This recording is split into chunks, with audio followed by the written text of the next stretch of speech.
Stop scrolling. Let's talk about tracking our kids. Yesterday, I did a video on the 5 things that I wouldn't do as a parent based on my work as a conscious parenting coach. The number one thing was tracking my kids, and people have had lots of questions about that, so I want to address it further today. The parents that I work with who are having a disconnected relationship with their kids and track them, and maybe even read their text messages, might be just one thing, might be both.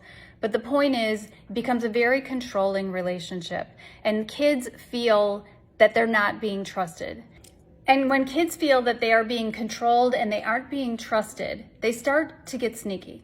And so the parent, whatever they didn't want to have happen, like in an effort to make sure that their kid is where they're supposed to be and to not catch their kid, in a lie, all of a sudden they're literally perpetuating what they didn't want to have happen. So parent puts Life 360 on the phone and kid figures out a way to get around it. Parent finds out, they get angry, they put even more boundaries and more rules in place. Kid doesn't like that and they will rebel and they will do something else. And it's this game of cat and mouse, which isn't helpful for anyone.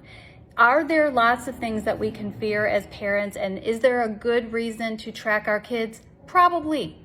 But parenting from fear breeds disconnection. And what we want to do during these years is feel connected to our kids. So many people talked about how they have a conversation and maybe everybody in the family is tracked and it's working out just fine.